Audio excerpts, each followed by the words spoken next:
আপোনালোক সকলোকে শুভ আবেলি। আজি আমি BPSC 131 introduction to political theory unit 3 liberty অৰ্থাৎ স্বাধীনতাৰ বিষয়ে আমি আলোচনা কৰিম। আৰু বিশেষকৈ এই আধুনিক যুগত আধুনিক ৰাজনৈতিক আৰু যিবোৰ সামাজিক তত্ত্বত আমাৰ এই লিবাৰ্টি বা স্বাধীনতা এটা গুৰুত্বপূৰ্ণ অংগ। আৰু ইয়াক লিবাৰ্টিক আমি দৈনন্দিন জীৱনত আমি লিবার্টিক কেনেকৈ আমি লৈ গৈছো বা কেনেকৈ আমি তাক বুজিছো, আমি কেনেকৈ হেতু এক্সাৰসাইজ কৰিছো, এইবোৰ আমি যেতিয়া আমি গোটেই কোৰ্সটো চাম, আমাৰ আজি ক্লাছটো পিছত আমি এইবোৰ সকলো গম পাম। প্ৰথমতে যেটো আধুনিক ৰাজনৈতিক আৰু সামাজিক তত্ত্বৰ স্বাধীনতাক এক মূল ধাৰণা আৰু মৌলিক গণতান্ত্ৰিক মূল্য বুলি গণ্য কৰা হয়। যদি আমি আজি গণতন্ত্ৰৰ চাও, বিশেষকৈ আজিকালি দেশবোৰ হৈছে গণতান্ত্ৰিক দেশ, আৰু গণতান্ত্ৰিক দেশ হোৱাৰ লগে লগে আমাৰ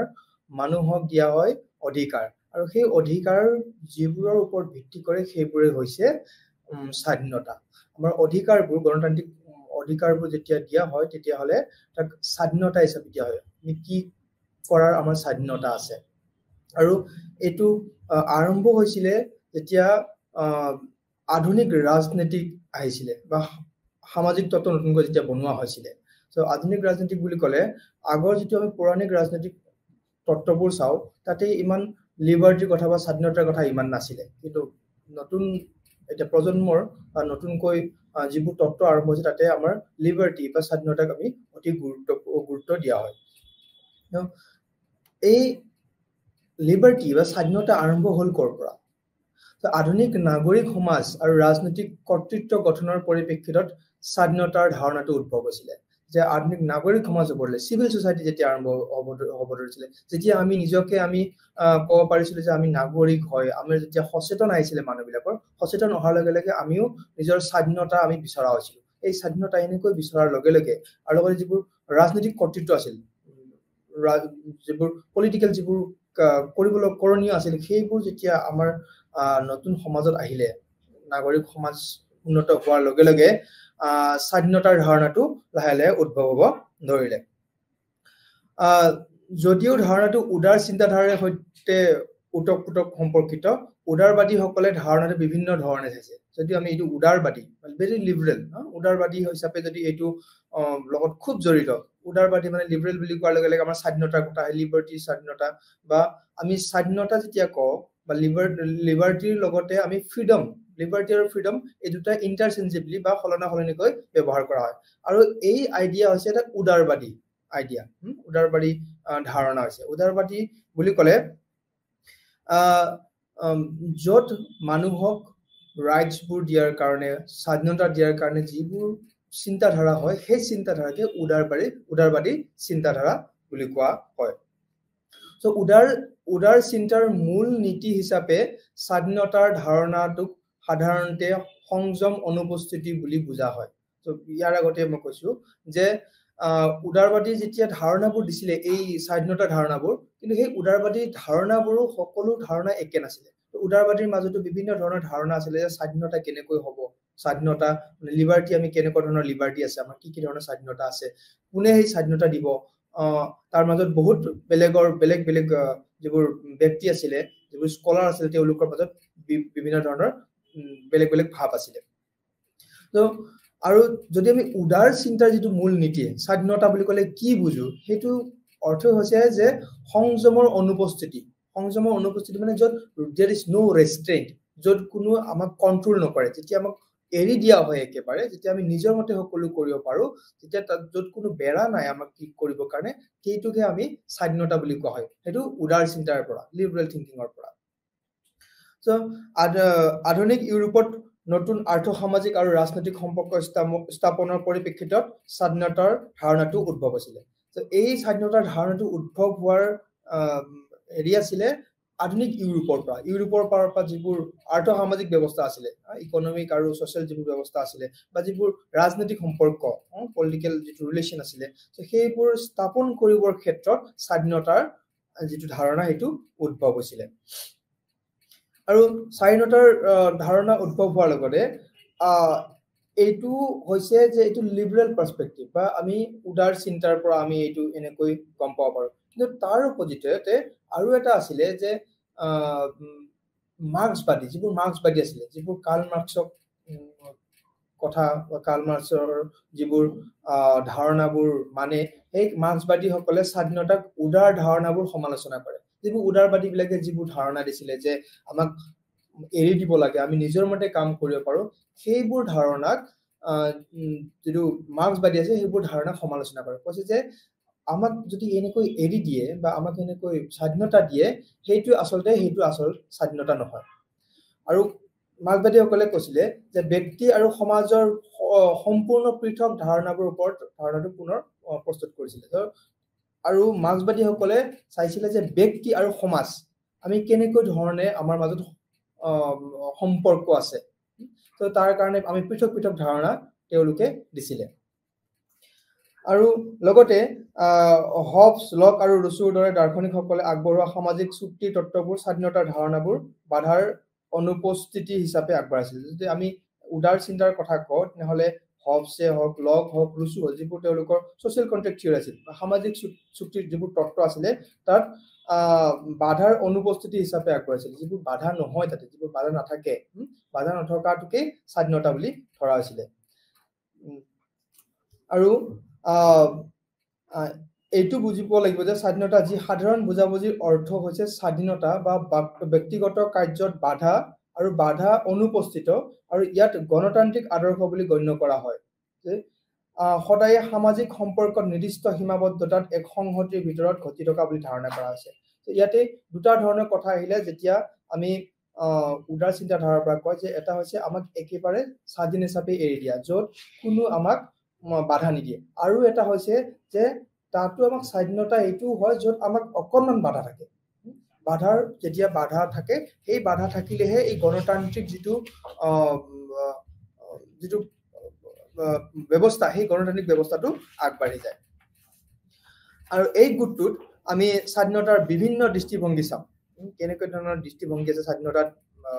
উদাৰবাদী বা মাৰ্ক্সবাদীয়ে কেনেকৈ কৈছে সচৰাচৰ চাব গ'লে উদাৰবাদী আৰু মাৰ্ক্সবাদী দুটা গোটেই তেওঁলোকৰ নিজৰ নিজৰ ধাৰণাবোৰ দাঙি ধৰিছে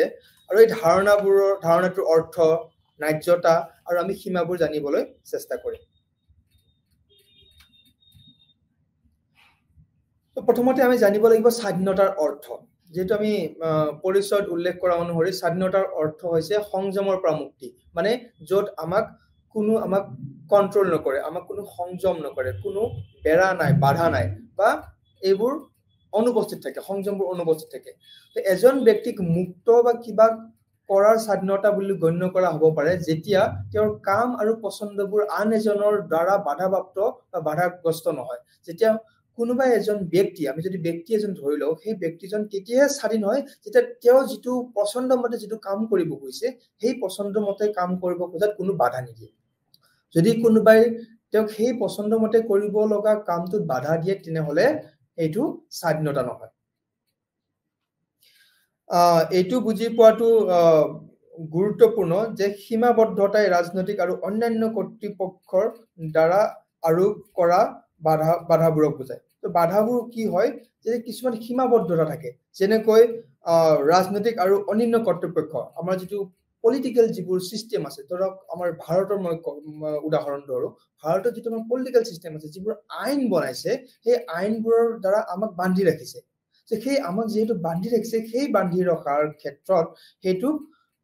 উদাৰবাদীসকলে কৈছে যে সেইটো একচুৱেলি সেইটো বাধাগ্ৰস্ত কৰিছে আমাক আমাৰ স্বাধীনতাৰ পৰা আৰু তেতিয়া সেই যেতিয়া বাধাবোৰ নহব তেতিয়াহে আমি আচল স্বাধীন হিচাপে আমি স্বাধীনতা আমি সেই হিচাপে এক্সাৰসাইজ কৰিব পাৰিম তো আধুনিক গণতান্ত্ৰিক সামাজিক আৰু ৰাজনৈতিক সংগঠনবোৰ আইনী বা প্ৰতিষ্ঠানগত গাঁথনিৰ ওপৰত প্ৰতিষ্ঠা কৰা হয় যাৰ উদ্দেশ্য হৈছে প্ৰতিটো ব্যক্তিৰ স্বাধীনতাৰ সমান বিবেচনা নিশ্চিত কৰা সেয়ে কোনো সমাজত স্বাধীনতাৰ অধিকাৰ সীমাহীন নহব সো ইয়াতে কোৱা হৈছে যে যেটো এতিয়া আমাৰ গণতন্ত্ৰত এই গণতন্ত্ৰত কি হয় কিছুমান আইন প্ৰণয়ন কৰা হয় বা আইনৰ ওপৰত আমাৰ দেশ এখন চলে সেই আইন যেতিয়া প্ৰতিষ্ঠা কৰা হয় কিবা এটা গাঁথনি থাকে আৰু গাঁথনি থকাৰ লগে লগে ইয়াৰ উদ্দেশ্য হৈছে যে আমাৰ যিবোৰ স্বাধীনতা আছে এই স্বাধীনতাটো কোনো এজন ব্যক্তি কেন্দ্ৰিক নহয়, সকলোকে সমান হিচাপে দিবৰ কাৰণে চেষ্টা কৰা হয়। আৰু সেই যেতিয়া সমান হিচাপে দিব খোজে তেতিয়া ইয়াতে উদাৰবাদীসকলে কৈছে যে ইয়াতে আমাক বাধা দিয়া হৈছে কিছুমান কাৰ্য কৰিবৰ কাৰণে। উদাৰবাদীসকলে ক'ব খোজে যিটো ইচ্ছা, মোৰ ইচ্ছামতে যিবোৰ কাম কৰিব পৰা নাই তেতিয়াহ'লে তাতো সেইটো আমি সম্পূৰ্ণ স্বাধীনতা বুলি আমি ক'ব নোৱাৰো। স্বাধীনতাক সংযমৰ অনুপস্থিতি বা বাহ্যিক সীমাবদ্ধতাৰ অনুপস্থিতি বুলি বুজাটো সাধাৰণতে নেতিবাচক বুলি বৰ্ণনা কৰা হয়। ইয়াতে দুটা ধৰণৰ নেতিবাচক আৰু ইতিবাচক, মানে পজিটিভ লিবাৰ্টি আৰু নেগেটিভ লিবাৰ্টি। ইতিবাচক স্বাধীনতা আৰু নেতিবাচক স্বাধীনতা। নেতিবাচক স্বাধীনতা মানে য'ত অকণো বাধা নাই, কোনো বাধা নোহোৱাকৈ মই মোৰ কামবোৰ কৰিব খুজিছো, সেইটো নেতিবাচক স্বাধীনতা। আৰু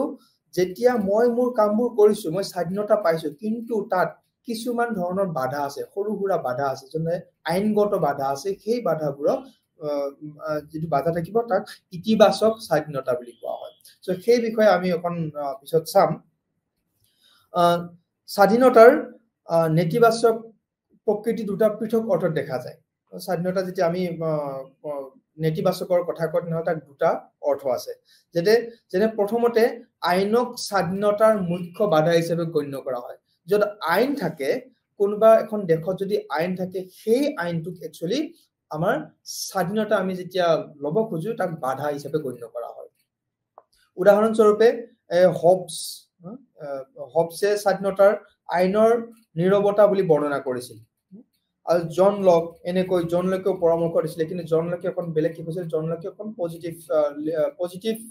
যিটো লিবাৰ্টি আছে বা আমাৰ ইতিবাচক যি স্বাধীনতা আছে তাৰ বিষয়ে কৈছিলে। লকে পৰামৰ্শ দিছিল যে আইনে স্বাধীনতা সীমিত নকৰে,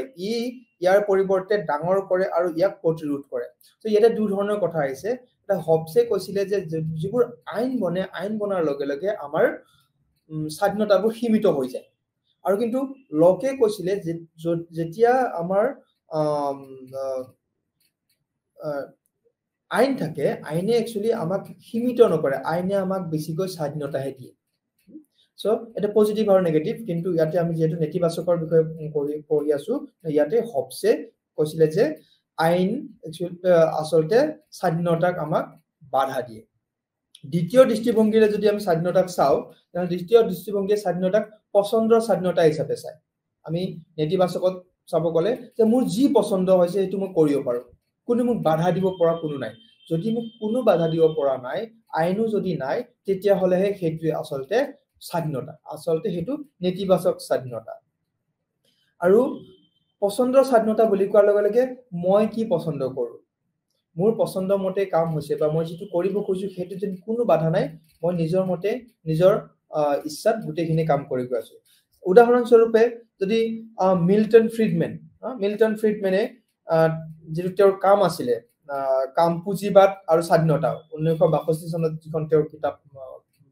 হৈছিলে, প্ৰকাশ হৈছিলে, তাতে প্ৰস্তাৱ দিছে যে অৰ্থনৈতিক স্বাধীনতা হৈছে বজাৰৰ পচন্দৰ স্বাধীনতা। তেওঁ অৰ্থনৈতিক স্বাধীনতাৰ উদাহৰণ আনি কৈছিলে যে অৰ্থনৈতিক স্বাধীনতা, যেতিয়া মই অৰ্থনৈতিক স্বাধীনতাৰ কথা কওঁ, মই মোৰ টকা খৰচ কৰিম, তেনেহ'লে মোৰ নিজৰ পচন্দ মতে কৰিম, আৰু সেই পচন্দ যেতিয়া মোৰ নিজৰ মতে কৰিব পাৰিম, সেইটোহে একচুৱেলি স্বাধীনতা। কি কিনিব লাগে বাছনি কৰাৰ উপভোক্তা স্বাধীনতা, শ্ৰমিকৰ চাকৰি বা বৃত্তি বাছনি কৰাৰ স্বাধীনতা, যে মই যদি চাকৰি কৰিছো মই কি চাকৰি কৰিম, মই সেই বাছনি কৰাৰ মোৰ স্বাধীনতা থাকিব লাগিব। বা মই যদি খেতিয়ক হয়, মই কি উৎপাদন কৰিম, সেইটো মোৰ স্বাধীনতা থাকিব লাগিব। আৰু যদি মই নিযুক্তি দিওঁ, মই যদি কাৰোবাক চাকৰিত ল'ব খোজো, মই কেনেকুৱা ধৰণৰ মানুহক নিযুক্তি কৰো, সেইটো মোৰ স্বাধীনতা থাকিব লাগিব। যদি সেই স্বাধীনতা মোৰ নাথাকে, আচলতে সেইটো স্বাধীনতা নহয়। কিন্তু ইয়াতে কোনো ওপৰৰ পৰা বাধা নাথাকিব, আৰু ইয়াক পচন্দৰ স্বাধীনতা বুলি কোৱা হয়। আৰু যদি চাওঁ, এইটো হৈছে নেতিবাচক স্বাধীনতা। স্বাধীনতাৰ বিষয়ে কওঁতে প্ৰায় স্বাধীনতাত নেতিবাচক আৰু ইতিবাচক ধাৰণা, অৰ্থাৎ বাহ্যিক সীমাবদ্ধতা আৰু সক্ষমৰ মাজত অকণ কথা আহে। নেতিবাচক আৰু ইতিবাচক বুলি কোৱাৰ লগে লগে ধৰক স্বাধীনতা যদি মোক কোনোবাই দিছে, যদি পচন্দৰ স্বাধীনতা আছে, কিন্তু সেই পচন্দৰ স্বাধীনতাৰ মই সক্ষম হয় নে নহয়, সুবিধাজনক পৰিস্থিতিত হয় নে নহয়। তো তাৰে দুটা কথা আহে, এটা হৈছে নেগেটিভটো হৈছে য'ত মোক পচন্দৰ স্বাধীনতা, মই পচন্দ মতে নিজৰ কাম কৰিব পাৰিছো, কিন্তু সেই পচন্দৰ মতে কাম কৰিব যাওঁতে তাতে সক্ষম, মই সেই হিচাপে সক্ষম হৈছো নে নাই, আৰু লগতে সেই সুবিধাকণ মই পাইছো নে নাই। যদি আমি সেই সুবিধাকণ আৰু সক্ষমৰ কথা কওঁ তেনেহ'লে ইয়াতে ইতিবাচক যিটো স্বাধীনতাৰ কথা আহিব, য'ত এখন চৰকাৰ বা আইনৰ দ্বাৰা আমাক সুবিধাকণ কৰি দিয়া হয় বা আমাক সক্ষম বনোৱা হয়।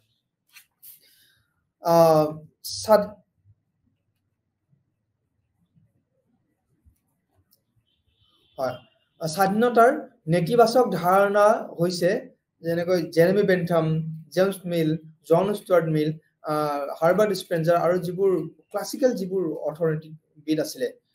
সেইবোৰৰ দ্বাৰা প্ৰতিনিধিত্ব কৰা ইংৰাজী ৰাজনৈতিক চিন্তাধাৰাৰ এক বিশেষত্ব যিয়ে স্বেচ্ছাচাৰী চৰকাৰৰ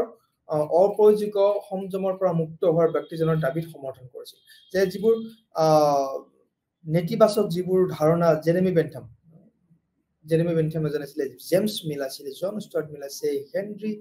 চিগলিক আছিলে, দেন হাৰ্বাৰ্ট স্পেঞ্চাৰ আছিলে, আৰু যিবোৰ সেইখিনি সময়ত আছিলে তেওঁলোকে কি কৈছিলে যে যিবোৰ আমাৰ সংযম থাকে, যিবোৰ আমাৰ বেৰা থাকে, সেই যিবোৰ বাধা থাকে, সেই বাধাবোৰ নোহোৱা হোৱাটোৱে আচলতে স্বাধীনতা। স্বাধীনতাৰ নেতিবাচক ধাৰণাৰ সমালোচনা আধুনিক উদাৰবাদী বা সামাজিক গণতান্ত্ৰিক আৰু সমাজবাদীসকলৰ পৰা আহিছে। এই যিবোৰ নেতিবাচক আছে, যিবোৰ য'ত আমাৰ কোনো বাধা নাই, সেইবোৰক আকৌ সমালোচনা আকৌ বেলেগকে কৰা হৈছে। এই সমালোচনা আকৌ সেই নতুন উদাৰবাদী বা আধুনিক উদাৰবাদী যিবোৰ আছে তেওঁলোকে, বা সামাজিক গণতান্ত্ৰিক যিবোৰ ছ'চিয়েল ডেমক্ৰেটিক ষ্ট্ৰাকচাৰত বিশ্বাস কৰে, সামাজিক গণতান্ত্ৰিক বুলি ক'লে যিখন গণতন্ত্ৰ হয় সেইখন সমাজৰ দ্বাৰা চলিব, আৰু সমাজবাদীসকলে যিবোৰে বিচাৰে যে চৰকাৰে সকলোখিনি বস্তু চৰকাৰৰ হাতত থাকক, বা চাব গ'লে ইনডাইৰেক্টলি মানুহৰ হাতত থাকে, এই সমাজবাদীসকলৰ এই যিটো নেতিবাচক ধাৰণাৰ স্বাধীনতা এইটোক সমালোচনা কৰিছিল। তাৰে যিটো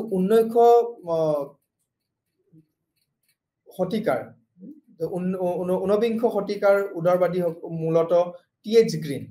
স্বাধীনতা ইতিবাচক ধাৰণা যেতিয়া আমি কওঁ, প্ৰথম উদাৰবাদীৰ ভিতৰত এজন আছিল টি.এইচ. গ্ৰীণ। তেওঁ যিয়ে স্বাধীনতাক মানুহৰ সৰ্বাধিক আৰু সৰ্বশ্ৰেষ্ঠ কৰাৰ সামৰ্থ্য হিচাপে সংজ্ঞা কৰিছিল। মানে তেওঁ কৈছিলে যে স্বাধীনতা হৈছে যে য'ত আমাৰ মানুহক সেইখিনি সুবিধা দি তেওঁক সৰ্বশ্ৰেষ্ঠ কৰা, তেওঁক সৰ্বশ্ৰেষ্ঠ হিচাপে মানুহজনক আগুৱাই নিয়া হৈছে ইতিবাচক ধাৰণা। আৰু ইতিবাচক স্বাধীনতাৰ ধাৰণাটো কল্যাণমূলক ৰাষ্ট্ৰৰ আধাৰত আছিলে। যেতিয়া আমি ইতিবাচক স্বাধীনতাৰ কথা কওঁ তেনেহ'লে এই হৈছে কল্যাণকামী ৰাষ্ট্ৰ বা ৱেলফেয়াৰ ষ্টেট। ৱেলফেয়াৰ ষ্টেট মানে য'ত এখন ৰাষ্ট্ৰই মানুহৰ ভালৰ কাৰণে কাম কৰে, যে য'ত মানুহবোৰ কিছুমান যদি মানুহ পিছুৱাই আছে, পিছ পৰি আছে, তেনেহ'লে সেইবোৰ মানুহক আগুৱাই নিয়া, যিবোৰ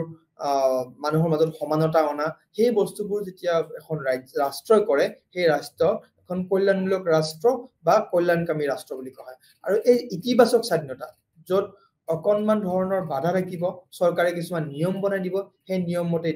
আমি আমাৰ স্বাধীনতাবোৰ আমি উপভোগ কৰিব পাৰিম। যদি আমি সেনে স্বাধীনতা উপভোগ কৰিব পাৰোঁ তেনেহ'লে ইয়াক আমি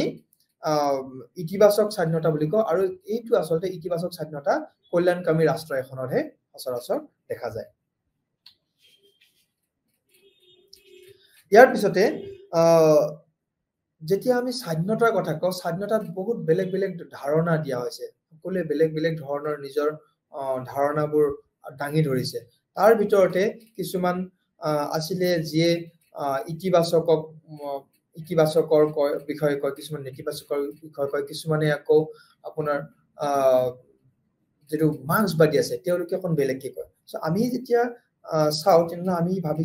ইয়াতে এজনকৈ বা বেলেগ বেলেগ ধৰণৰ কেনেকুৱা ধৰণৰ ধাৰণাবোৰ আছে, সেই ধাৰণাখিনি আমি আলোচনা কৰিম।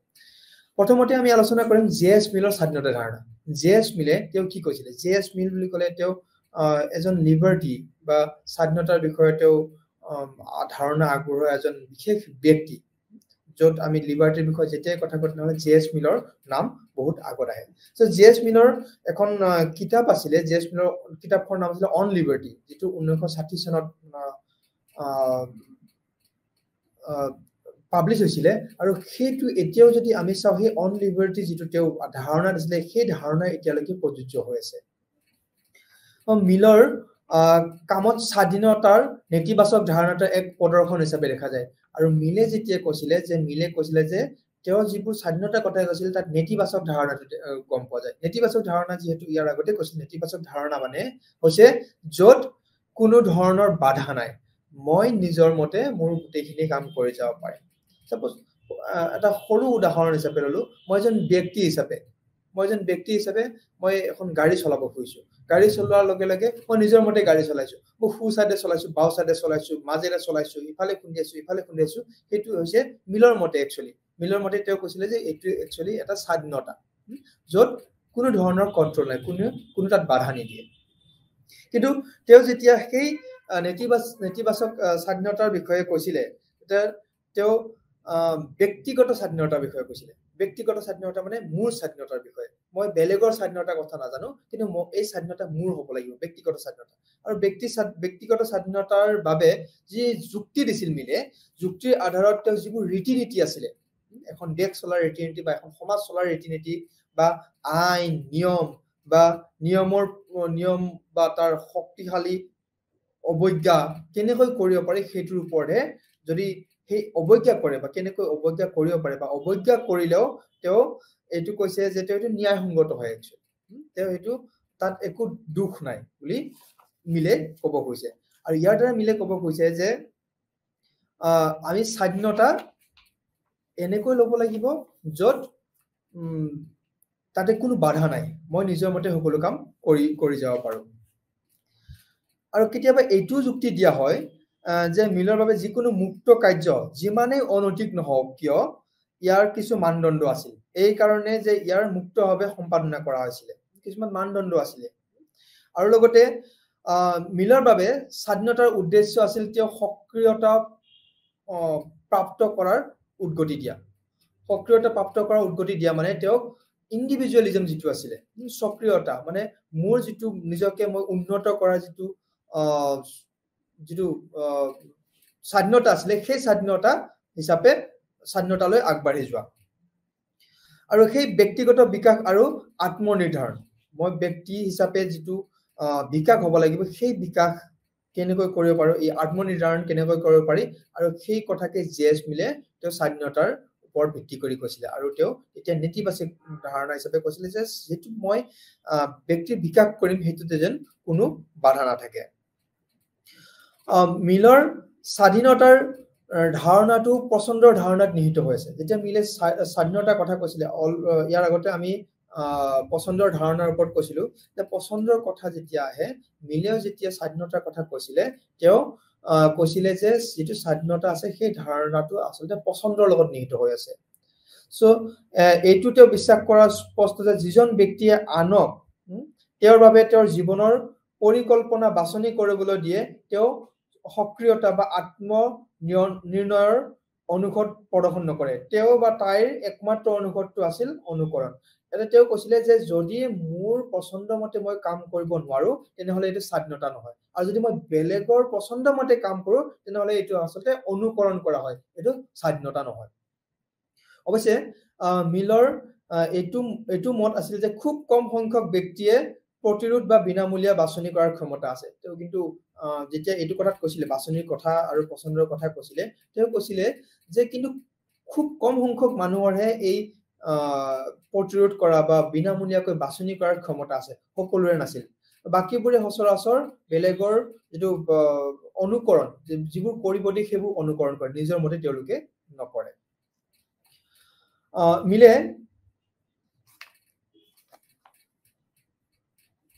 মিলে আন উদাৰবাদী হিচাপে ব্যক্তি আৰু সমাজৰ মাজত সীমা নিৰ্ধাৰণৰ ওপৰত গুৰুত্ব আৰোপ কৰিছিল তেওঁ কৈছিলে যে যেটো ব্যক্তি আৰু সমাজ এজন ব্যক্তি আৰু এখন সমাজৰ মাজত তেওঁ সীমা নিৰ্ধাৰণ কৰিছিল যে ব্যক্তি হিচাপে মোৰ কি কৰণীয় আছে বা ব্যক্তি হিচাপে মই কিমান স্বাধীন হ'ব লাগে সমাজখনে যেতিয়া মই ব্যক্তি হিচাপে কাম কৰিম সমাজে তাত মোক বাধা দিব নোৱাৰিব আৰু তেওঁ কৈছিলে যে যদি সকলো সেই বাধাহীন হিচাপে কাম কৰে সকলো যদি উন্নত হৈ গৈ থাকে তেনেহলে সমাজখনো উন্নত হৈ গৈ থাকিব আৰু তেওঁ কৈছিলে যে ব্যক্তি স্বাধীনতাৰ ওপৰত যুক্তিসংগত আৰু ন্যায়সংগত প্ৰতিবদ্ধতাৰ বিষয়ে কওঁতে মিলে আত্মসম্পৰ্কীয় আৰু অন্যান্য সম্পৰ্কীয় কাৰ্যৰ বিষয়ে কৈছিলে যে আত্মসম্পৰ্কীয় অন্যান্য সম্পৰ্কীয় তেওঁ কৈছিলে যে self regarding and other regarding নিজৰ কাৰণে কি কৰিছে বেলেগৰ কাৰণে কি কৰিছে তেওঁ সচৰাচৰ নিজৰ কাৰণে কৰাটো নিজে উন্নতি হৈ যোৱাটো কথা কৈছিলে ব্যক্তি এজনৰ সৈতে যিকোনো প্ৰতিবন্ধকতা বা হস্তক্ষেপ কেৱল আনক ক্ষতি প্ৰতিহত কৰিবলৈহে ন্যায়সংগত হ'ব পাৰে তেওঁ কৈছিলে যে তেওঁ যেতিয়া নিজৰ স্বাধীনতা ল'ব কিন্তু তেওঁ বেলেগক হানি কৰিব নোৱাৰে ইয়াৰ উপৰিও মিলৰ ফ্ৰেমৱৰ্কে বেন্থামৰ দ্বাৰা যিটো উল্লেখিত উপযোগিতাবাদ বা ইউটিলিটেৰিয়ানিজম যিটো আছিলে তেওঁক অস্বীকাৰ কৰে তো জেৰেমি বেন্থামে কি কৈছিলে জেৰেমি বেন্থামৰ মতে জেৰেমি বেন্থামে কৈছিলে যে ইউটিলিটেৰিয়ানিজমৰ কথা কওঁতে বা উপযোগিতাবাদৰ বিষয়ে কওঁতে কৈছিলে যে greatest happiness of greatest number greatest happiness of greatest number মানে সকলো সুখী হৈ থাকিব লাগিব সকলোৰ মাজত সমানতা আনিব লাগিব চৰকাৰৰ ফালৰ পৰা কাম কৰি সকলোকে সুখী কৰিব লাগিব ইয়াতে যেতিয়া মিলে কৈছিলে নিজে সুখী হোৱাৰ কথা কৈছিলে সেলফ ৰিগাৰ্ডিংৰ কথা কৈছিলে তেওঁ আৰু ব্যক্তি স্বাধীনতাৰ ওপৰত যুক্তিসংগত আৰু ন্যায়সংগত প্ৰতিবন্ধতাৰ বিষয়ে কওঁতে মিলে এইটো আত্মসম্পৰ্কীয় আৰু যেটো অন্যান্য সম্পৰ্কীয় বিষয়ে কৈছিলে মিলে সামাজিক সামগ্ৰীৰ প্ৰচাৰত স্বাধীনতাৰ সহায়ত মূল্য দৃঢ়ভাৱে বিশ্বাস কৰিছিল চিন্তা আলোচনা আৰু অভিব্যক্তিৰ সম্পূৰ্ণ স্বাধীনতা আৰু সমাবেশ আৰু সম্পৰ্কৰ অধিকাৰৰ বাবে তেওঁ যুক্তিৰ ক্ষেত্ৰত এয়া বিবেচনাহে সঁচা বিশেষভাৱে সঁচা তেওঁ কৈছিলে যে আমাৰ যেতিয়া স্বাধীনতাৰ কথা কওঁ যদিও আমাৰ ইয়াৰ যদিও আমি ইয়াক ইতিবাচক স্বাধীনতা বুলি নেতিবাচক স্বাধীনতা বুলি কোৱা হয় তো মিলে যেতিয়া সামগ্ৰীৰ কথা কৈছিলে বা যেতিয়া তেওঁ চিন্তাৰ কথা কৈছিলে বা আলোচনাৰ কথা কৈছিলে যদি স্বাধীনতা নাথাকে যদি আমি খোলাকৈ চিন্তা কৰিব নোৱাৰো খোলাকৈ আমি আলোচনা কৰিব নোৱাৰো বা সম্পূৰ্ণ স্বাধীনতা নাপাও তেনেহলে সেই ক্ষেত্ৰত সমাজখন আগবাঢ়ি নাযাব মিলে অনুভৱ কৰিছিল যে মুক্ত আলোচনাৰ সকলো প্ৰতিবন্ধতা আঁতৰ কৰিব লাগে কিয়নো ধাৰণাবোৰ মুক্তভাৱে সম্পূৰ্ণ হোৱাৰ পৰা সত্য উদ্ভৱ হ'ব তেওঁ কৈছিলে যে যেতিয়া আমাক মুক্ত আলোচনা কৰিব দিয়ে মুক্ত আলোচনা কৰিব দিলেহে বা যিবোৰ আমাৰ প্ৰতিবন্ধকতা থাকিব যিবোৰ ৰেষ্ট্ৰিকশনছ থাকিব সেই ৰেষ্ট্ৰিকশনবোৰ গুচালহে আচলতে আমাৰ সত্য উদ্ভৱ হয় বা সমাজখন আগুৱাই যোৱাত সহায় কৰে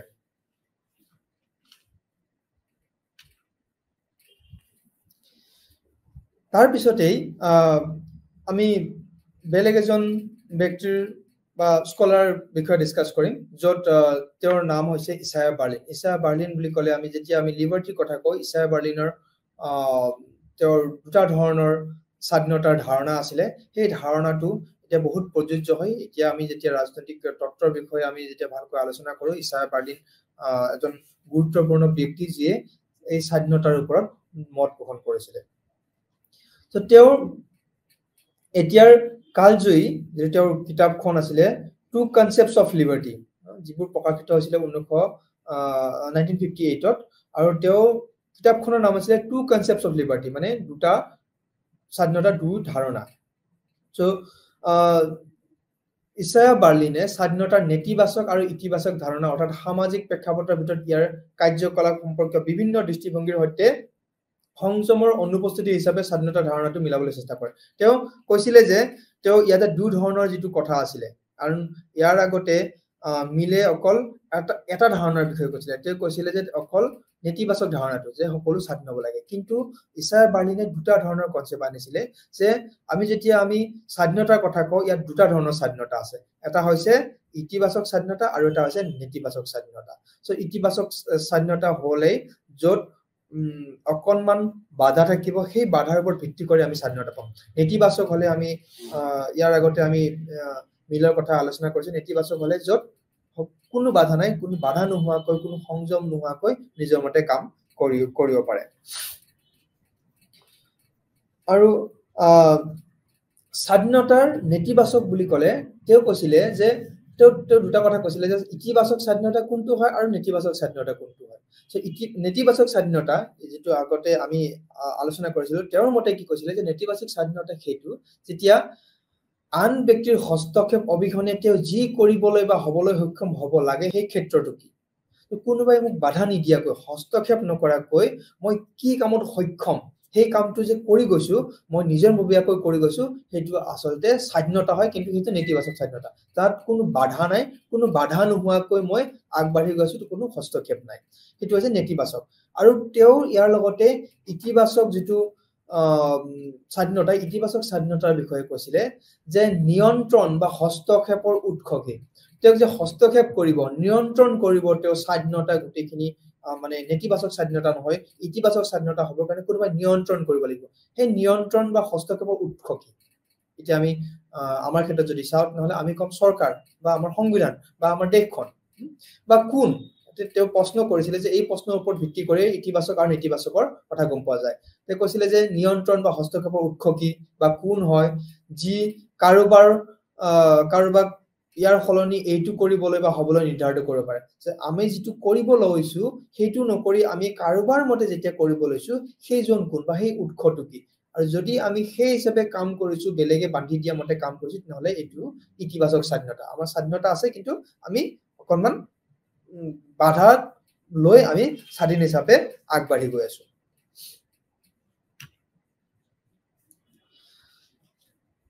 ইতিবাচক স্বাধীনতা কেৱল অকলহৰীয়া বুলি নহয় কিন্তু আত্মনিৰ্ভৰতা বুলি ব্যাখ্যা কৰে ইয়াতে তেওঁ যেতিয়া ইতিবাচক তেওঁ বিশেষকৈ ইতিবাচকৰ ওপৰত কৈছিলে ইতিবাচক স্বাধীনতাৰ কথা যেতিয়া ইছা বাৰ্লিনে কৈছিলে তেওঁ কৈছিলে যে এটো অকলহৰীয়া হিচাপে নহয় তো আত্মনিৰ্ভৰতা মই নিজকে কেনেকৈ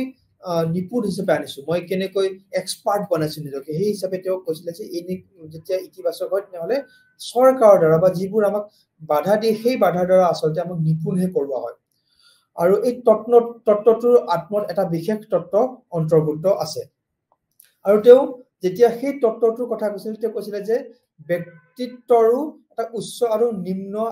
আত্মাত বিভক্ত এটা উচ্চ আৰু এটা নিম্ন আমি উচ্চ বুলি ক'লে উচ্চ আত্ম হৈছে এজন ব্যক্তিৰ প্ৰকৃত আৰু যুক্তিসংগত দীৰ্ঘম্যায়ী লক্ষ্যৰ উৎস যে আমি উচ্চ বুলি কওঁ যেতিয়া তেওঁ যুক্তিসংগতভাৱে মই যেতিয়া কাম কৰিম বাৰু বা তাতে এজন ব্যক্তিৰ প্ৰকৃত যেটো মোৰ লক্ষ্য হেতু আহিব আনহাতে নিম্ন আত্মা হৈছে যেটো অযৌক্তিক আকাংক্ষাবোৰ পূৰণ কৰে যিবোৰ কম সময়ৰ বাবে আৰু ক্ষণস্থায়ী হয় ইয়াতে উচ্চ আৰু নিম্ন আত্মাৰ বিভক্ত কৰা হয় আৰু তেওঁ কৈছিলে যে আমাৰ স্বাধীনতা এতিয়া যদি চাও স্বাধীনতা আমাৰ এই দুই ভাগৰ পৰা উচ্চ আৰু নিম্ন আত্মাৰ পৰা আমাক কন্ট্ৰোল কৰে যেনেকৈ উচ্চ যদি হয় আমি ভালদৰে আমি ঠিকমতে বা প্ৰকৃত বা যুক্তিসংগতভাৱে আমি কাম কৰিম আৰু যদি আমি নিম্ন আত্মাৰ দ্বাৰা আমি যদি প্ৰভাৱিত হওঁ নহলে আমি যদি উচ্চ আত্মাক যদি নিম্ন আত্মাৰ দ্বাৰা প্ৰভাৱিত কৰে নহলে আমি বেয়া কামবোৰ কৰিম ফৰ এক্সাম্পল ধৰি লোৱা যেনে এজন কোনোবাই মোক হয়তো মোৰ উচ্চ আত্মা যদি ভাল মোক কোনো কন্ট্ৰোল কৰিব নোৱাৰে মোক মই কাৰো তলত কাম নকৰো কিন্তু মোৰ সেই উচ্চ আত্মাক আসলতে নিম্ন আত্মাই যদি তাক কন্ট্ৰোল কৰে নহলে কি হয় মোৰ কিছুমান বস্তু যেনেকৈ বাহ্যিক শক্তিয়ে মোক কন্ট্ৰোল কৰিব নোৱাৰে মই নিজকে কন্ট্ৰোল কৰিব নোৱাৰো ইয়াতে মই উদাহৰণ হিচাপে ক'ব খুজিছো যদি কোনো মই কাকো অনুকৰণ নকৰো বা মই কাৰো তলত কাম নকৰো মোৰ স্বাধীনতা আছে কিন্তু সেই স্বাধীনতা কি হয় হেতু উচ্চ স্বাধীনতা উচ্চ আত্ম হোৱাৰ লগে লগে যেতিয়া আমাৰ কেতিয়াবা কি হয় নিম্ন আত্ম বেছি ওপৰত থাকে তেতিয়া হলে যদিও মোক বেলেগে মোক কন্ট্ৰোল নকৰে বেলেগৰ তলত মই নাথাকো কিন্তু কিছুমান বস্তুৱে মোক কন্ট্ৰোল কৰে ধৰক এজন ব্যক্তি বাহ্যিকভাৱে তেওঁ নিয়ন্ত্ৰণ কোনো কৰিব নোৱাৰে কিন্তু তেওঁ অযৌক্তিক যিবোৰ ভোগ আছে সেইবোৰৰ ওপৰত তেওঁ বিশেষকৈ তলত থাকে যেনেকৈ ধৰক কিছুমানে ড্ৰাগছ খায় কিছুমানে খুৰা খায় আৰু সেই কিছুমান জুৱাৰী হ'ব পাৰে সেই তেতিয়া ইয়াতে কয় যে এইটো একচুয়ালি নিম্ন আত্মাৰ দ্বাৰা প্ৰভাৱিত হয় আৰু বাৰ্লিনৰ ইতিবাচক স্বাধীনতাৰ ধাৰণাটোৰ আত্মত এক বিশেষ ব্যাখ্যা অন্তৰ্ভুক্ত থাকে আৰু কেৱল এনে এক কাৰ্যকলাপৰ ক্ষেত্ৰ আছে বুলি ধাৰণা নকৰে যাৰ প্ৰতি ব্যক্তিজনে নিজকে নিৰ্দেশিত কৰিব লাগে আৰু বাৰ্লিনৰ ইতিবাচক স্বাধীনতাৰ ধাৰণাৰ সমালোচকসকলে অনুভৱ কৰে যে ইতিবাচক স্বাধীনতাৰ ওপৰত বিশ্বাস ৰখাৰ সৈতে এই ধাৰণা জড়িত থাকিব পাৰে যে আন সকলো মূল্যবোধ সমতা অধিকাৰ ন্যায় আদি উচ্চ স্বাধীনতাৰ সৰ্বোচ্চ মূলৰ অধীনস্থ লগতে ব্যক্তিজনৰ উচ্চ উদ্দেশ্যবোৰৰ শ্ৰেণী ৰাষ্ট্ৰ আৰু জাতিৰ দৰে সংগ্ৰহৰ সমতুল্য বুলি ধাৰণাটোৰ এক নায়কত্ববাদী মতামতৰ সমৰ্থন কৰিব পাৰে তেওঁ ইয়াতে কৈছিলে যে যদি আমি এই উচ্চ যেটো স্বাধীনতাৰ কথা কওঁ যদি আমি তাত মূল্যবোধৰ কথা কওঁ সততাৰ কথা কওঁ অধিকাৰ ন্যায় এইবোৰৰ কথা কওঁ আৰু যদি আমি তাত ইতিবাচক স্বাধীনতা বুলি কোৱাৰ লগে লগে যদি আমি তাক চৰকাৰখনে আমাক যদি আমাক আদেশ দিয়ে চৰকাৰৰ বা আইনৰ মতে আমি চলো কেতিয়াবা যেতিয়া বাৰ্লিনক সমালোচনা কৰিছিলে যদি কেনেকৈ হয় তেনেহলে সমালোচকবোৰে কৈছিলে যেতিয়া এখন চৰকাৰ বেছি শক্তিশালী হয় যেতিয়া আমাৰ সমতাৰ অধিকাৰবোৰ স্বাধীনতাৰ অধিকাৰবোৰ বেছি ইতিবাচক হৈ যায় তেনেহলে আসলতে হেতু এটা কি হয় এক নায়কত্ববাদী লোকে হ'ব পাৰে বা ডিক্টেটৰ হ'ব পাৰে বা টোটালিটেৰিয়ান ষ্টেট হিচাপে হৈ যাব পাৰে য'ত আমাৰ আমি নিজৰ মতে একো কাম কৰিব নোৱাৰো যেটো আমাৰ নেতা আছে বা যিখন দেশৰ যিবোৰ আইন আছে সেই হিচাপে গোটেইখিনি কাম কৰিব লাগিব আমাৰ স্বাধীনতা আসলতে সেই হিচাপে কমি গৈ থাকিব ইয়াৰ পিছতে আৰু এজন হৈছে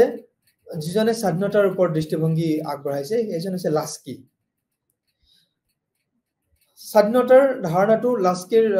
ৰাজনৈতিক তত্ত্বৰ এক গুৰুত্বপূৰ্ণ স্থান দখল কৰিছে সো এজন উদাৰ সমাজতান্ত্ৰিক হিচাপে তেওঁ ৰাজনৈতিক সামাজিক আৰু অৰ্থনৈতিক ক্ষেত্ৰত ব্যক্তি স্বাধীনতাৰ এজন মহান চেম্পিয়ন মানে তেওঁ যেতিয়া ৰাজনৈতিক বা সামাজিক বা অৰ্থনৈতিক ক্ষেত্ৰৰ কথা কৈছে তেওঁ ব্যক্তি স্বাধীনতাৰ কথা কৈছিলে তেওঁ মিলে যেটো কথা কৈছিলে তাকে কোন আগবঢ়াইছে এই একে কথাকে কৈছিলে যে ব্যক্তি স্বাধীনতাৰ কথা কৈছিলে তেওঁ ব্যক্তিৰ মূল স্বাধীনতা কি মই সমাজৰ কথা নহয় প্ৰথমতে আসলতে মূল স্বাধীনতাৰ কথা ভাবিব লাগিব তেতিয়াহে ৰাজনৈতিক অৰ্থনৈতিক আৰু সামাজিক ক্ষেত্ৰত সকলোবোৰ স্বাধীন হিচাপে হৈ যাব তেওঁ বিশ্বাস কৰে যে আসলতে ৰাজ্যখনে ইয়াৰ সদস্যবোৰক সম্পূৰ্ণ বিকাশৰ লক্ষ্য ৰাখিছে তো এটো কথা কৈছে যে ৰাজ্য যিখন ৰাষ্ট্ৰ যিখন থাকিব ইয়াৰ সদস্যসকলৰ সম্পূৰ্ণ বিকাশৰ লক্ষ্য ৰাখিব লাগিব চৰকাৰখনে বা ৰাষ্ট্ৰখনে ৰাষ্ট্ৰ প্ৰতিজন নাগৰিকৰ বাবে সভ্য জীৱনৰ এক নিৰ্দিষ্ট নিম্নতম মানদণ্ড সুৰক্ষিত কৰিব লাগিব আৰু কিছুমান পৰিস্থিতিয়ে তেওঁৰ ব্যক্তিত্বৰ বিকাশৰ বাবে এক সৌহাৰ্দ্যপূৰ্ণ পৰিৱেশৰ নিশ্চয়তা দিব পাৰে সাধাৰণ স্বাধীনতা হৈছে এইবোৰ যি হৈছে তেওঁলোকৰ সামগ্ৰিকতা যি পথৰ মাজেৰে এজন সৰ্বশ্ৰেষ্ঠ আত্মপ্ৰাপ্তিৰ বাবে সক্ষম তো দেশৰ যিবোৰ কৰণীয় বা যিখন এখন ৰাষ্ট্ৰৰ কাম এখিনি মানুহ এজনৰ বিকাশৰ কাৰণে কাম কৰি যাব লাগিব তো লাস্কিয়ে যেতিয়া তেওঁ স্বাধীনতাৰ বিষয়ে কৈছিলে তেওঁ মানৱ ব্যক্তিত্বৰ মৰ্যাদাৰ নিৰন্তৰ বিশ্বাসী আছিল তেওঁ কয় যে যদি ৰাষ্ট্ৰৰ উদ্দেশ্য হৈছে ব্যক্তিগত ব্যক্তিত্ব বৃদ্ধিৰ জৰিয়তে সামাজিক ঐতিহ্য সমৃদ্ধ কৰা তেনে ব্যক্তিত্বক পৰ্যাপ্ত অভিব্যক্তিৰ শক্তি দিব লাগিব আৰু ইয়াৰ প্ৰয়োজনীয়তাবোৰ জনাবলৈ জ্ঞানৰ জৰিয়তে আহে তেতিয়া কৈছিলে যে ৰাষ্ট্ৰৰ ইয়াত কৰণীয় বহুত আছে ৰাষ্ট্ৰই এখিনি কৰি নিব লাগিব লাস্কিয়ে স্বাধীনতাক আত্ম উপলব্ধিৰ ইতিবাচক আৰু সমানে সুযোগ হিচাপে সংজ্ঞায়িত কৰে স্বাধীনতাৰ অৰ্থ হৈছে কিছুমান গোটৰ বাবে বিশেষাধিকাৰ বিলুপ্ত কৰা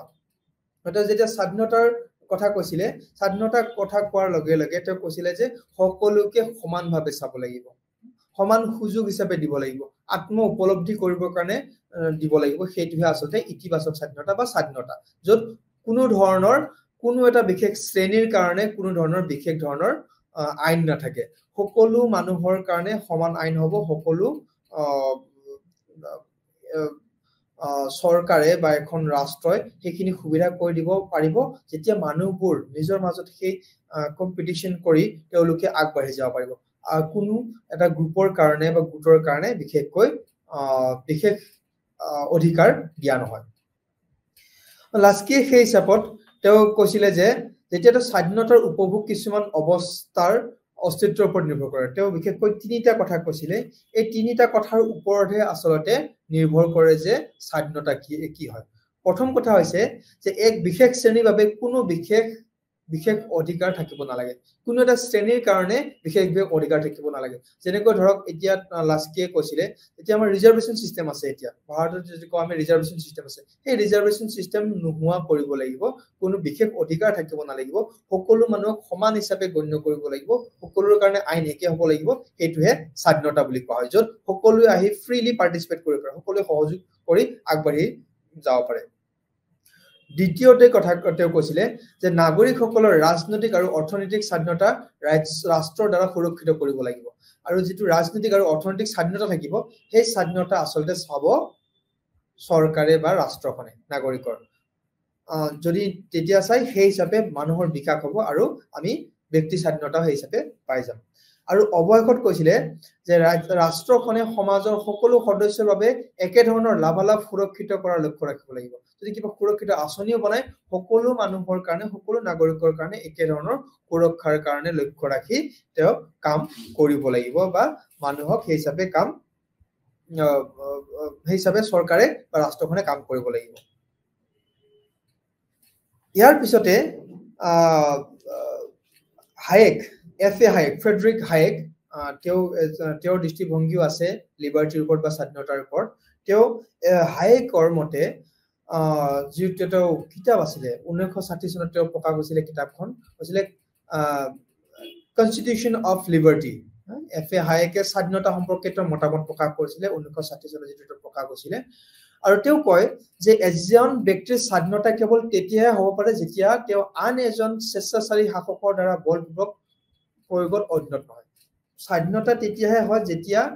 মই বা কোনো এজন ব্যক্তি কাৰোবাৰ এটাৰ তলত শাসনত বলপূৰ্বকভাৱে অধীনত নাথাকে হায়েকে এফালে ব্যক্তি স্বাধীনতা আৰু ৰাজনৈতিক স্বাধীনতা আৰু আনফালে ক্ষমতা স্বাধীনতাৰ মাজত পাৰ্থক্য চিহ্ন আঁকিবলৈ চেষ্টা কৰে তেওঁৰ মতে স্বাধীনতা যিয়ে পছন্দ আৰু চৰকাৰৰ বিষয়ত অংশগ্ৰহণত স্বাধীনতা বুজায় ব্যক্তিগত স্বাধীনতাৰ সৈতে মিলা নহয় স্বাধীনতা বুলি ক'লে তেওঁ কৈছিলে যে ব্যক্তিগত স্বাধীনতা নহয় যেটো আমি যেতিয়া আমি চৰকাৰৰ বিষয়ত অংশগ্ৰহণ কৰিব পৰাকৈ যেটো আমাৰ স্বাধীনতা আছে এটো হৈছে ব্যক্তি স্বাধীনতা আৰু লগতে ৰাজনৈতিক স্বাধীনতা আৰু লগতে আৰু এটা আছে ক্ষমতা স্বাধীনতা তেওঁ সেই মাজত বিবাদ আনিছে আৰু কৈছে যে ৰাজনৈতিক স্বাধীনতা থাকিব লাগিব আৰু ৰাজনৈতিক নিজৰ বিষয় নহয় লগতে বেলেগকো আগবঢ়াই নিয়া বা সমাজ হিচাপে আগবঢ়াই যোৱা কথা তেওঁ কৈছিল সো হায়েকে ব্যক্তিৰ স্বাৰ্থত নহয় কিন্তু সমাজৰ স্বাৰ্থত সমতাৰ দাবী নাকচ কৰে তেওঁ সমাজৰ দৃষ্টিকোণৰ পৰা ব্যক্তি স্বাধীনতাৰ মূলক তেওঁ কৈছিলে যে ব্যক্তি স্বাধীনতা থাকিব লাগিব যেতিয়া ব্যক্তিবোৰ স্বাৰ্থত হায়েকে ব্যক্তি স্বাৰ্থত নহয় কিন্তু সমাজৰ স্বাৰ্থত সমতাৰ দাবী নাকচ কৰে তো সমতাৰ দাবী যেতিয়া কথা কয় ইকুৱেলিটিৰ কথা কৈছিলে সমাজৰ কথা কোৱা নাছিলে কিন্তু ব্যক্তিৰ বিষয়ে কথা কৈছিলে আৰু ব্যক্তি হিচাপে যেতিয়া আমি সকলো আগবাঢ়ি যাম নহলে সমাজখনো আগবাঢ়ি যোৱাৰ কথা কৈছিলে তেওঁ সমাজৰ দৃষ্টিকোণৰ পৰা ব্যক্তি স্বাধীনতাৰ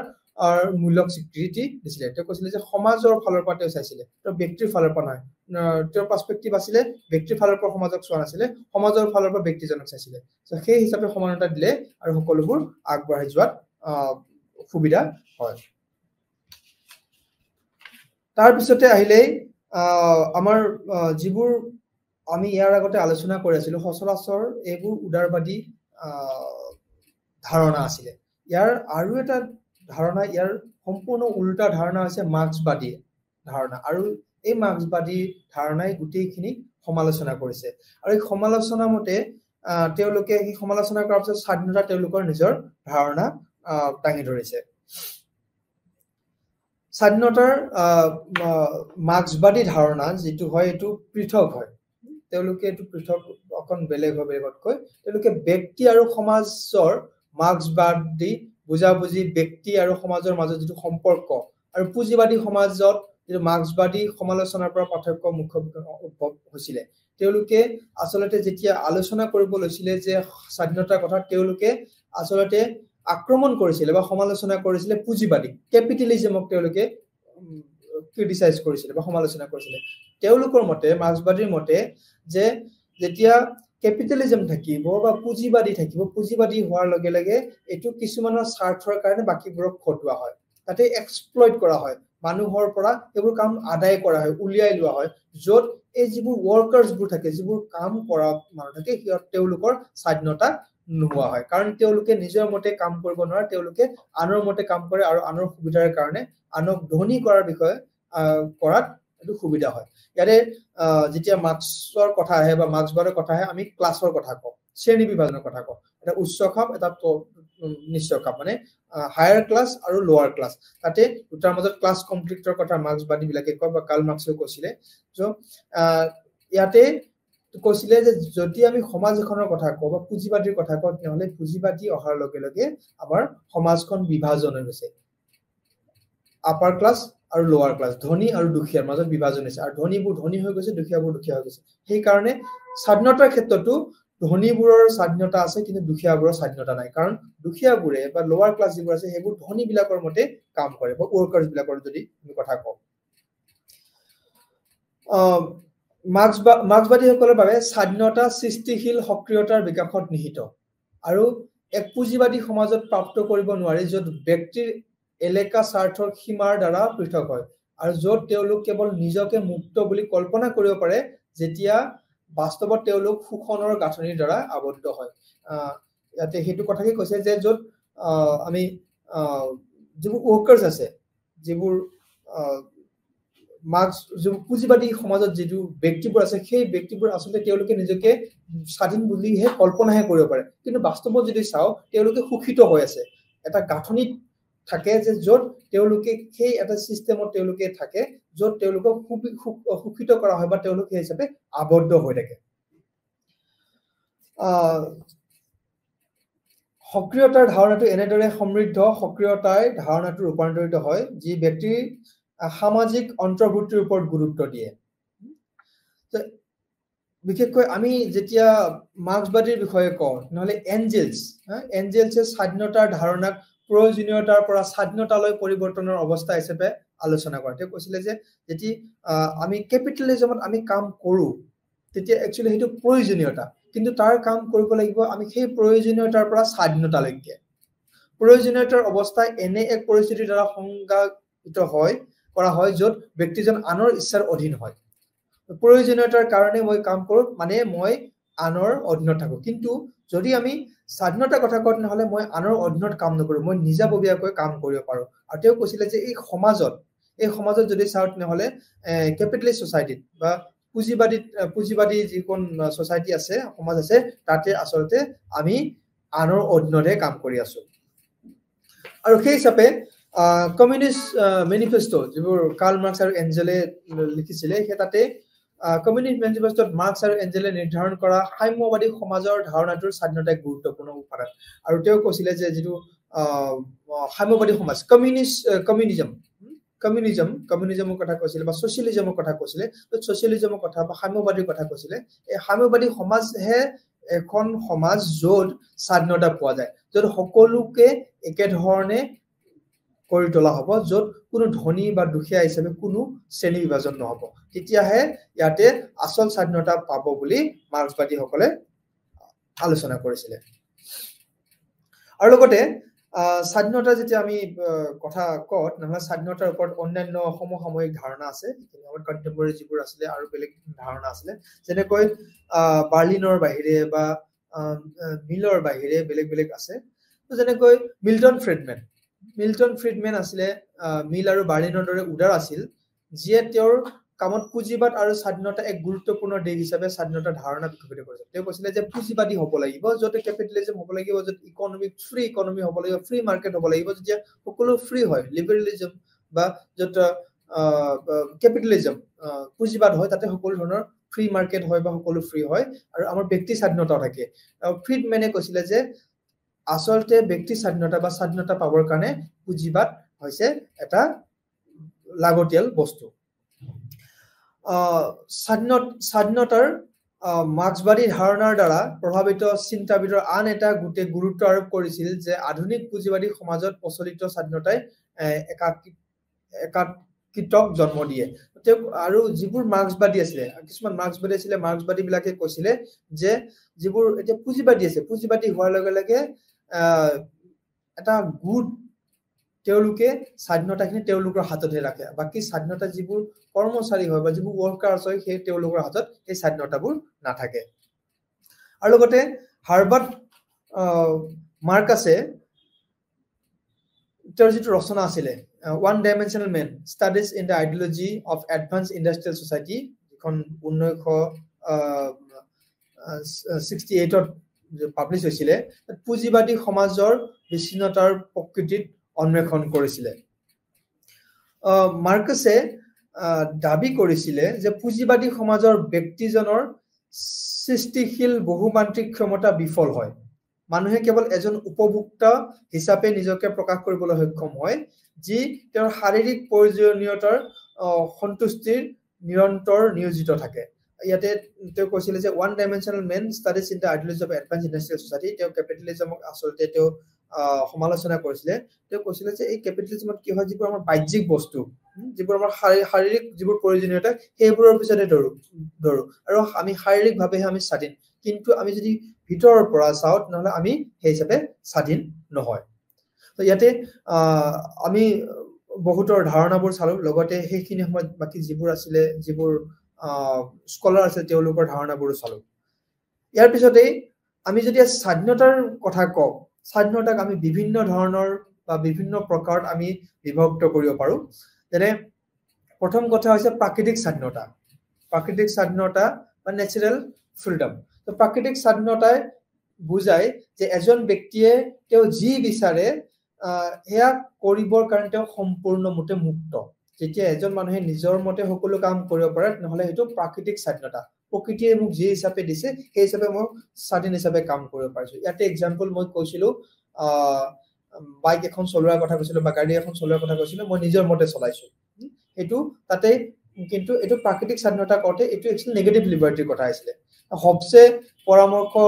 অনুসৰি প্ৰকৃতিৰ অৱস্থাত এটো বিদ্যমান আছিল যেতিয়া হবছৰ আমি ষ্টেট অফ নেচাৰৰ কথা কওঁ সোশ্যাল কন্ট্ৰাক্ট থিওৰি সেইখিনি সময়ত তেওঁ কৈছিল যে এটো প্ৰাকৃতিক স্বাধীনতা তেতিয়া আছিল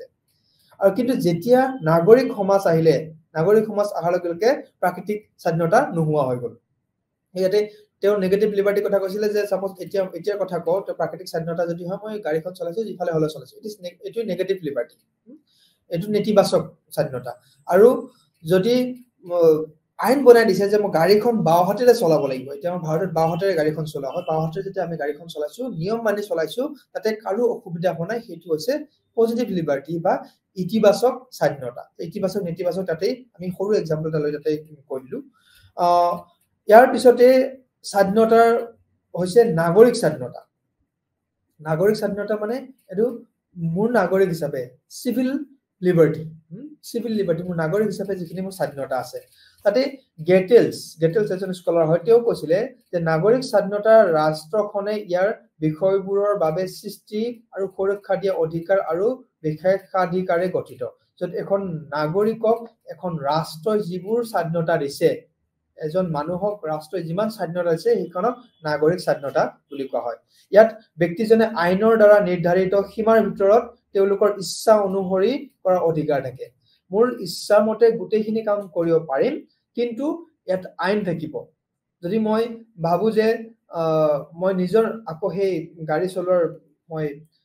উদাহৰণটো কানো মই গাড়ী এটা মোৰ স্বাধীনতা দিছে যে মোৰ স্বাধীনতা আছে মই গাড়ী চলাব পাৰো মই যি হিচাপে চলাব পাৰো কিন্তু ইয়াৰ লগতে থাকিব যে ইয়াৰ যিবোৰ ৰাষ্ট্ৰৰ দ্বাৰা যিবোৰ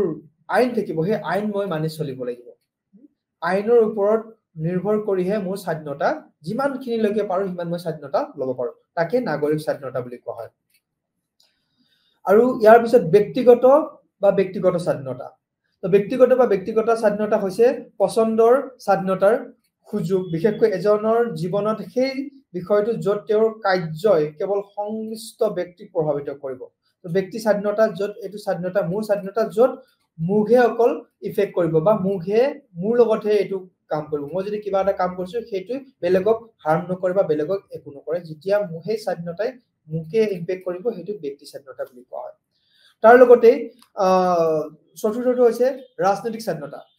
স্বাধীনতা বুলি কোৱাৰ লগে লগে ৰাজনৈতিক স্বাধীনতাৰ অৰ্থ হৈছে দেশৰ শাসনত অংশগ্ৰহণ কৰাৰ অধিকাৰ যেতিয়া শাসন অংশগ্ৰহণ কৰিবৰ কাৰণে যেতিয়া মই ভোট দিবৰ কাৰণে বা ইলেকশ্যন খেলিবৰ কাৰণে বা মই চৰকাৰখনে কিবা বেয়া কৰিছে মই তাক কবৰ কাৰণে বা আন্দোলন কৰিবৰ কাৰণে যিবোৰ মোৰ স্বাধীনতা আছে সেইটোক আচলতে ৰাজনৈতিক স্বাধীনতা বুলি কয় মানে এখন ৰাষ্ট্ৰ যেনেকৈ চলি আছে সেই চলি থকা ব্যৱস্থাৰ লগত মই কেনেকৈ স্বাধীনতাৰে কাম কৰিছো বা মই সেই আগবঢ়াই নিবৰ কাৰণে কি কাম কৰিছো সেইটো হৈছে ৰাজনৈতিক স্বাধীনতা তাৰ পিছত আহিছে অৰ্থনৈতিক স্বাধীনতা অৰ্থনৈতিক স্বাধীনতাৰ অৰ্থ হৈছে জীৱিকা অৰ্জনৰ অধিকাৰ সো এজন উপাৰ্জনকাৰী শ্ৰমিক প্ৰযোজক বা চাকৰিধাৰৰ ক্ষমতা থকা ব্যক্তি এজনৰ বাবে ই প্ৰযোজ্য তো অৰ্থনৈতিক স্বাধীনতা বুলি কোৱাৰ লগে মই কি বজাৰত আহিছে মই কি কিনিম মই কেনেকৈ ইনকাম কৰিম মোৰ যদি মই খেতিয়ক হয় কি খেতি কৰিম মই যদি চাকৰিয়াল হয় চাকৰি কৰিব খুজিছো মই কি চাকৰি কৰিম সেই অৰ্থনৈতিক অৰ্থ আনিবৰ কাৰণে যিটো স্বাধীনতা থাকে সেইটো অৰ্থনৈতিক স্বাধীনতা বুলি কোৱা হয় তাৰ পিছত ৰাষ্ট্ৰীয় স্বাধীনতা যেতিয়া ৰাষ্ট্ৰৰ ওপৰত প্ৰয়োগ কৰা হয় ইয়াৰ অৰ্থ হৈছে যে কোনো ৰাষ্ট্ৰই আনৰ অধীনত থাকিব নালাগে এখন ৰাষ্ট্ৰীয় স্বাধীনতা বুলি ক'লে এখন ৰাষ্ট্ৰ আমি স্বাধীন যদি ভাৰতৰ কথা কওঁ ভাৰত 1947 চনত স্বাধীনতা পাইছিলে সো সেইটো ৰাষ্ট্ৰীয় স্বাধীনতা এখন দেশ বেলেগ এখন দেশৰ তলতীয়া হৈ নাথাকে ই স্বাধীন হিচাপে থাকিব তাৰ পিছতে হেকত আছে নৈতিক স্বাধীনতা নৈতিক স্বাধীনতাৰ ধাৰণাটো প্লেটো এৰিষ্টটলৰ চিন্তাত অন্তৰ্ভুক্ত আছে যেনেকৈ গ্ৰীনো কৈছিলে সেই চিন্তাধাৰাৰ ওপৰত নিৰ্ভৰ কৰে আৰু যদি এজন ব্যক্তিৰ নৈতিক স্বাধীনতা নাথাকে তেন্তে এজন ব্যক্তিৰ স্বাধীনতা নিষ্ফল হৈ পৰে নৈতিক স্বাধীনতা মানে মৰেল লিবাৰ্টি মৰেলি মই কিমান ভালৰ কাৰণে কেনেকৈ ভাবিছো সেই স্বাধীনতা কোন থাকিব লাগিব আৰু সেই স্বাধীনতা কোন থাকিলেহে আসল স্বাধীনতা বুলি ক'ব পাৰি ইয়াৰ পিছতে আমি সমাপ্তিৰ ফালে আহিছো আমি সমাপ্তি কৰাৰ আগতে আমি কি চালো কি আমি আলোচনা কৰিলো সেইটোৰ বিষয়ে আমি আলোচনা কৰো তো স্বাধীনতাৰ ধাৰণাটো আসল যেতিয়া আমি ইয়াতে আলোচনা কৰিলো স্বাধীনতাৰ ধাৰণাটো আসল হৈছে উদাৰ চিন্তাৰ মূল উদাৰ মানে লিবাৰেল যিবোৰ চিন্তা য'ত আমাক স্বাধীনতা দিয়াৰ কাৰণে যিবোৰে মত পোষণ কৰে যি যুক্তিবাদী ব্যক্তিক ইয়াৰ কেন্দ্ৰত ৰাখে আৰু ব্যক্তি আৰু তেওঁৰ স্বায়ত্ত শাসনৰ ক্ষেত্ৰ ৰাষ্ট্ৰ আৰু সমাজৰ মাজত এক সীমা আকৰ্ষণ কৰে সো ইয়াতে আমি বুজিলো যেতিয়া আমি স্বাধীনতাৰ কথা কওঁ যেতিয়া উদাৰ চিন্তাৰ কথা কওঁ নহলে ইয়াক মূল কেন্দ্ৰ হৈছে ব্যক্তি মানুহ এজন ইন্ডিভিজুৱেল আৰু মই কেনেকৈ স্বাধীন সেইটোক লৈহে যেতিয়া এটা চিন্তা কৰা হয় সেইটোক উদাৰ চিন্তাধাৰা বুলি কোৱা হয় আৰু ইয়াতে আৰু লগতে তেওঁৰ স্বায়ত্ত শাসন কেন্দ্ৰ মই অটোনমাস মোক কোনো তলতীয়া কৰি ৰাখিব নোৱাৰে বা তাৰ লগতে ৰাজ্য বা ৰাষ্ট্ৰ বা সমাজ এখনৰ কেনেকৈ সীমা থাকিব তেওঁলোকে কেনেকৈ ৰাষ্ট্ৰ আৰু ৰাজ্যই তেওঁলোকে সীমা দাঙি নধৰিব মই নিজৰ বাবে সুকীয়াকৈ বা স্বায়ত্ত শাসন হিচাপে মই কেনেকৈ আগবাঢ়ি যাব পাৰিছো সেইটো এটা আচলতে স্বাধীনতা সেইটো উদাৰবাদী বলে তেওঁলোকে সেই হিচাপে কৈছিলে স্বাধীনতাৰ ধাৰণাটো ৰাজনৈতিক সম্প্ৰদায় আৰু ৰাজনৈতিক কৰ্তৃত্বৰ ধাৰণাৰ সৈতে একে সময়তে বিকশিত হৈছিল এইটো আমি আলোচনা কৰিছিলো যে যেতিয়া স্বাধীনতা ক'ৰ পৰা আহিছিল স্বাধীনতা যেতিয়া ৰাজনৈতিক সম্প্ৰদায় এটা হৈছিল পলিটিক্যাল যেতিয়া এটা কমিউনিটি হৈছিল আৰু ৰাজনৈতিক কৰ্তৃত্ব যেতিয়া এখন ৰাষ্ট্ৰ লাহে লাহে গঠন হৈছিল ৰাষ্ট্ৰ গঠন হোৱাৰ লগে লগে এই স্বাধীনতাৰ অৰ্থটো তেতিয়া আহি পৰিছিল যদি আমি সোশ্যাল কন্ট্ৰেক্ট থিওৰি চাও হবস লক এণ্ড ৰুছো কেনেকৈ তাতে ষ্টেট অফ নেচাৰ বা তেনেকৈ ষ্টেট ক্ৰিয়েট কৰাৰ পিছত কেনেকৈ ৰাইট থাকিব কেনেকৈ স্বাধীনতা মানুহৰ থাকিব সেইটো আলোচনা কৰা হৈছে হবছে আমাক একো অধিকাৰ দিয়া নাছিলে বাকিবোৰ কি অধিকাৰ দিছিলে লক আৰু ৰুছোৰ অধিকাৰ দিছিলে সেইটো হিচাপে চালে যেতিয়া ৰাষ্ট্ৰৰ গঠন হৈছিলে সেই হিচাপে আমাৰ অধিকাৰৰ স্বাধীনতাৰ যেটো ধাৰণা সেইটো বিকশিত হৈছিল আৰু আমি যদি স্বাধীনতাৰ কথা কওঁ তেনেহলে সংযম অনুপস্থিতি হিচাপে স্বাধীনতাৰ ধাৰণাটো স্বাধীনতাৰ এক নেতিবাচক ধাৰণা আমি নেতিবাচক যদি কওঁ নেতিবাচক যেটো স্বাধীনতা হৈছে সেইটো হৈছে য'ত সংযম নাথাকে ৰেষ্ট্ৰিকশনস নাথাকে য'ত আমাক কোনো বাধা নাথাকে আৰু এটা হৈছে ইতিবাচক ধাৰণা এক ইতিবাচক ধাৰণা হিচাপে স্বাধীনতাৰ ভিতৰত আছিল কাম কৰাৰ ক্ষমতা থকা আৰু পদক্ষেপ লোৱাৰ সুযোগ য'ত এখন ৰাষ্ট্ৰ থাকিব ৰাষ্ট্ৰই আমাক কিছুমান নিয়ম বান্ধি দিব আৰু সেই নিয়মৰ মাজত আমি থাকি যিখিনি আমি স্বাধীনতা লাভ কৰোঁ সেইখিনি হৈছে ইতিবাচক স্বাধীনতা আৰু নেতিবাচক স্বাধীনতা য'ত আমাক ৰাষ্ট্ৰই বা কোনো সমাজে আমাক বাধা নিদিয়ে যদিও জেএছ মিল আৰু বাৰ্লিনৰ দৰে দাৰ্শনিকসকলে দুয়োটা ধাৰণা মিলাবলৈ চেষ্টা কৰিছিল মাৰ্ক্সবাদীসকলে অনুভৱ কৰিছিল যে পুঁজিবাদী সমাজৰ স্বাধীনতা অনুভৱ কৰিব নোৱাৰি জেছ মিল আৰু বাৰ্লিনে এই নেগেটিভ লিবাৰ্টি পজিটিভ লিবাৰ্টি ইতিবাচক আৰু নেতিবাচক লিবাৰ্টিৰ বিষয়ে স্বাধীনতাৰ বিষয়ে কৈছিলে যে তাতে স্বাধীনতা থাকে এটা ইতিবাচক এটা নেতিবাচক কিন্তু মাৰ্ক্সবাদীসকলে কৈছিলে যদি তাতে পুঁজিবাদী থাকে পুঁজিবাদী সমাজ থাকে তাতে স্বাধীনতা একেবাৰে অনুভৱ কৰিব নোৱাৰি তাত স্বাধীনতা নহয় তাতে বেলেগৰ তলতীয়াকৈহে আমি থাকিব লাগিব আৰু এখিনিকে কৈ মই আজিৰ আমাৰ লিবাৰ্টিৰ যিটো স্বাধীনতাৰ লেকচাৰ এটা সামৰিছো ধন্যবাদ